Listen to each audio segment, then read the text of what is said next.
Welcome students. My English book 7 1.5 Children are going to school. Nida Fazli was a prominent Hindi and Urdu poet. He has written many different types of songs and poems. He was honored with the National Harmony Award. He was awarded Padma Shri by the Government of India. In this poem, he paints a beautiful picture of the early morning when children go to school. नीडा फैजली हे एक प्रसिद्ध हिंदी आणि उर्दू कवी होते. म्हणजे हिंदी आणि उर्दू भाषेमध्ये त्यांनी लेखन केलेलं आहे, कविता लेखन केलेलं आहे. त्यामुळं हिंदी आणि उर्दू भाषेतील ते एक प्रसिद्ध कवी होते. He has return many different types of songs and poems. बघा, त्यांनी खूप वेगवेगळ्या प्रकारच्या डिफरंट टाईप्स ऑफ म्हणजे वेगवेगळ्या प्रकारचे गीते आणि कविता त्यांनी लिहिलेल्या आहेत. He was honoured with the national harmony award. बघा, त्यांना सन्मानित केलं गेलं होतं. कोणता अवॉर्ड दिलेला आहे? National harmony award. National harmony award means राष्ट्रीय एकोपा. हे सन्मानचिन्ह देऊन त्यांना सन्मानित केलं होतं. He was awarded Padmashri by the government of India. तसंच त्यांना बघा भारत सरकारकडून पद्मश्री हा किताब किंवा हे अवॉर्ड देऊन त्यांना सन्मानित केलं होतं. इन धिस पोएम, या कवितेमध्ये, he paints a beautiful picture of the early morning. बघा, सकाळच्या वेळचं सुंदर असं चित्र त्यांनी या कवितेमधून रेखाटलेलं आहे. When children go to school, म्हणजे मुले शाळेला जात असतानाची वेळ, सकाळची वेळ. नेक्स्ट इथे ॲक्टिव्हिटी आहे बघा तुम्हाला करण्यासाठी. Think of the following everyday occasions. Occasions म्हणजे प्रसंग, दररोजच्या दैनंदिन जीवनातले प्रसंग. Describe what you experience in your surrounding using at least 2 of your 5 senses. 5 senses म्हणजे 5 ज्ञानेंद्रिय. तुम्हाला तर 5 ज्ञानेंद्रिय माहीतच आहेत. तर त्या 5 ज्ञानेंद्रियापैकी कोणत्याही 2 ज्ञानेंद्रियांचा वापर करून तुम्हाला इथे जे 6 ऑकेशन्स दिलेले आहेत त्याचं डिस्क्रायबिंग करायचं आहे, वर्णन करायचं आहे. Describe your emotions feelings along with your sensory experience. म्हणजे तुमचे संवेदनशील जो अनुभव आहे त्या अनुभवानुसार तुम्हाला तुमच्या भावना याच्यामध्ये व्यक्त करायच्या आहेत किंवा त्याचं डिस्क्रायबिंग करायचं आहे ऑकेशनचं. बघा, इथे काही ऑकेशन्स दिलेले आहेत. फर्स्ट आहे very early morning before sunrise. Before sunrise म्हणजे सूर्योदयापूर्वीची वेळ, म्हणजे खूप लवकर, सकाळी लवकर, म्हणजे त्यालाच आपण काय म्हणतो? पहाटे. त्याला काय शब्द आहे? डॉन. तर या ऑकेशनचं वर्णन तुम्ही कोणतेही 2 सेन्सेस घेऊन, म्हणजे 2 ज्ञानेंद्रिय कोणतेही घ्यायचे की ज्याचा सकाळच्या वेळेला खूप उपयोग होतो किंवा खूप वापर होतो, अशी ज्ञानेंद्रिय घेऊन तुम्हाला याचं ह्या ऑकेशनचं वर्णन करायचं. असं प्रत्येक ऑकेशनचं करायचं. आता मी फक्त त्याचा अर्थ सांगते तुम्हाला. Early morning at or a little after sunrise. बघा, अर्ली मॉर्निंग म्हणजे सकाळी लवकर, पण केव्हा? At or a little after sunrise म्हणजे सूर्य थोडासा वर आल्यानंतर, म्हणजे सूर्य उगवल्यानंतरची वेळ आहे हे, लगेचची. At the time of school prayer and assembly. बघा, थर्ड काय आहे? At the time of school prayer म्हणजे सकाळी शाळेत गेल्यानंतर प्रार्थनेची वेळ. प्रेयर मीन्स प्रार्थना. अँड असेंब्ली म्हणजे सभा. कधी कधी शाळेमध्ये समारंभ घेतले जातात त्यावेळेस वातावरण. त्यावेळी आपल्याला कोणत्या सेन्सेसला काय फिलिंग्स होतात, काय एक्सपिरियन्स येतो ते लिहायचे. नेक्स्ट लंच टाईम म्हणजे जेवणाची वेळ. At home or at a function म्हणजे घरी असो किंवा फंक्शनच्या ठिकाणी आपण कधी कधी जेवणासाठी जातो. तर त्यावेळी तुम्हाला कोणकोणत्या फिलिंग्ज होतात ते ज्ञानेंद्रियाचा वापर करून तिथे तुम्हाला लिहायचं आहे, डिस्क्रायबिंग करायचं आहे त्याचं. ऑन द प्लेग्राऊंड खेळाच्या मैदानावर. बिफोर सनसेट म्हणजे सूर्यास्तापूर्वी.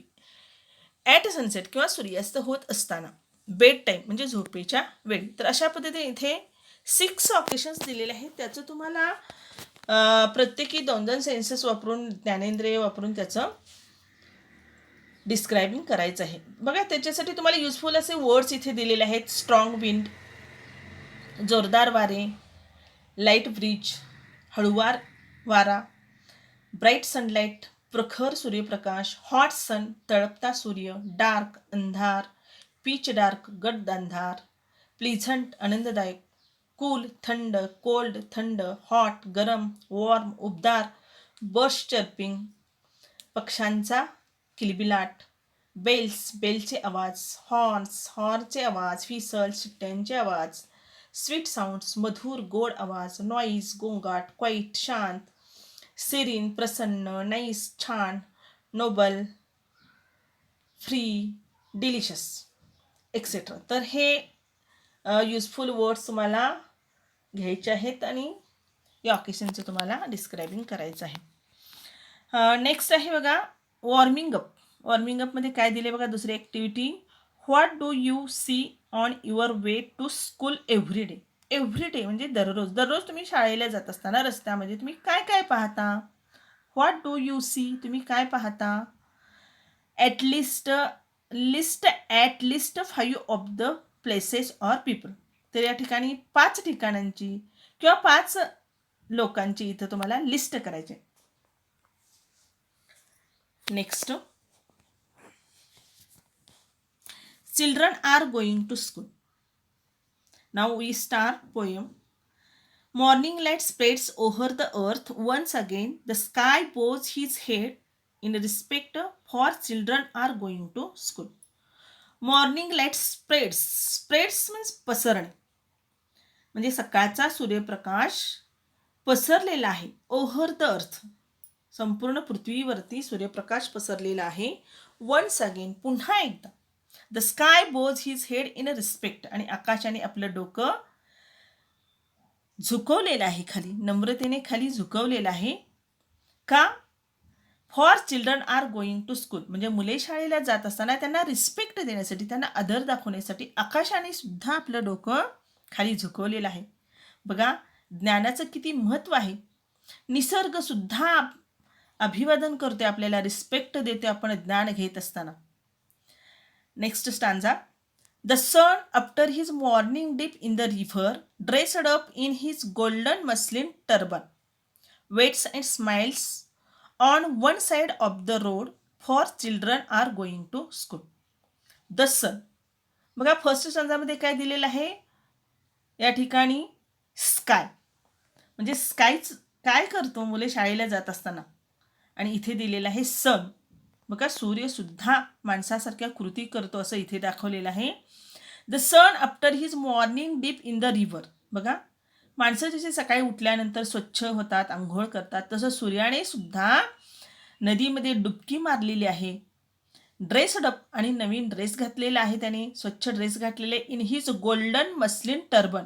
बघा आणि त्याचा जो पागोट आहे, त्याचा जो फेटा आहे तो कसा आहे सोनेरी मलमली कपडाचा सोनेरी असा हा त्याचा फेटा आहे, तो त्याने घातलेला आहे. आणि तो असा तयार होऊन वेट्स वाट पाहत अँड स्माइल्स हसत on one side of the road. रस्त्याच्या एका बाजूला तो हसत मुलांची वाट पाहत उभा आहे. For children are going to school म्हणजे मुले शाळेला जात असताना सूर्य सुद्धा त्यांना शाळेला पाठवत असताना हसत हसत तो पाठवत आहे, त्यांना निरोप देत आहे. Next. Through the green topped branches, breezes sing their songs of blessings. Fragrant flowers awaken the sleepy roads with their melodies. At the corner of the lane, the people in his lush deep foliage wave his hands, for children are going to school. Through the green topped branches. Green topped branches, top म्हणजे शेंडा, वरचा भाग, म्हणजे झाडांचे शेंडे, हिरवेगार झाडांचे शेंडे किंवा झाडांच्या हिरव्यागार फांद्यांमधून. थ्रू मीन्स मधून. Breezes sings their songs of blessing. Blessing म्हणजे सॉंग्स ऑफ ब्लेसिंग म्हणजे आशीर्वादाचे गाणे. बघा वारे आशीर्वादाचे गाणे गात आहेत. Fragrant flowers awaken the sleepy roads. Fragrant flowers म्हणजे फुलांचा सुगंध. अवेकन द स्लिपी रोड्स झोपाळलेल्या रस्त्यावर फुलांचा सुगंध उठलेला आहे, पसरलेला आहे. With their melodies at the corner of the lane, the people in his lush deep foliage wave his hands, for children are going to school. बघा with their melodies म्हणजे त्यांच्या मधुर मंजूळ आवाजासह at the corner of the lane, म्हणजे lane means अरुंद, अरुंद रस्त्यात कोपऱ्यावर, द पीपल म्हणजे पिंपळाचं झाड, इन हिज लश डीप फॉलेज, म्हणजे त्याची हिरवीगार अशी झाडांच्या पानासह, वेव हिज हँड, म्हणजे झाडांची फांद्या हलतायत, म्हणजे जसं की मुलांना जाताना तो आपले हात हलवून बाय करत आहे. Wave his hands for children are going to school, म्हणजे मुले शाळेला जात असताना पिंपळाचं झाड सुद्धा त्याच्या स्वागतासाठी उभं आहे आणि त्यांना ते बाय करत आहे, शुभेच्छा देत आहे. Next and last, angels of light have set out, every road is a gleam at this hour, every particle of the earth throbs like mother's heart, time sitting on an old roof, flies pigeon in the sky, for children are going to school. Angels means देवदूत. Angels of light have set out, म्हणजे देवदूतचा प्रकाश. Every road is a gleam, देवदूत बाहेर पडल्यामुळे देवदूताचा प्रकाशाने रस्ता प्रत्येक रस्ता काय झालेला आहे, चकाकत आहे, म्हणजे देवदूताचा प्रकाश प्रत्येक रस्त्यावर ठिकठिकाणी पडलेला आहे. ॲट धिस अवर, आणि त्याच क्षणी त्याच वेळी, एव्हरी पार्टिकल ऑफ द अर्थ, पार्टिकल म्हणजे कण, पृथ्वीचा कण न कण, थ्रॉब्स धडधडत आहे, थरारत आहे, थरथरत आहे. कसा, लाईक मीन्स जसा की अ मदर्स हार्ट, म्हणजे आईचं हृदय कसं थरथरतं, धडधडतं आपल्या मुलांसाठी, तसं पृथ्वीचा कण न कण सुद्धा काय आहे, थरारत आहे, आनंदाने थरारला आहे. Time sitting on and old roof, आणि वेळ जी आहे ती कुठे बसलेली आहे, ओल्ड रूफ, रूफ मीन छप्पर, जुन्या छपरावरती बसलेले आहे. Flies pigeon in the sky, आणि पिजन मधुर मंजूळ गाणं गाणारा हा पिजन पक्षी जो आहे, फ्लाईज तो आकाशात उडालेला आहे. For children are going to school, म्हणजे मुले शाळेला जात असताना निसर्गामध्ये या इतक्या ॲक्टिव्हिटी घडत आहेत, जसा मानव कृती करतो तशाच कृती निसर्गामध्ये सुद्धा घडत असतात. हे या कवितेतून दाखवलेलं आहे. म्हणजे बघा, मुलं शाळेला जात असताना फक्त आई वडिलांनाच अनुभव होत नाही, तर निसर्गाला सुद्धा आनंद होतो आहे, हे या कवितेतून सांगितलेलं आहे. ट्रान्सलेटेड फ्रॉम बच्चे स्कूल जा रहे हैं बाय नीडा फैजली. बघा, इथे न्यू वर्ड्स दिलेले आहेत या कवितेमध्ये आलेले. Muslin, a kind of soft cotton fabric, म्हणजे मऊ असं मलमली कापड. फॉलेज, ग्रीनरी म्हणजे हिरवेगार, लिफी कवर म्हणजे हिरवगार असं कवर असलेलं, हिरवेगार आच्छादलेले. अ ग्लीम, शायनिंग ब्राईटली, ग्लीम म्हणजे चकाकणारं, शायनिंग देणारं, तेजस्वी. Okay, bye.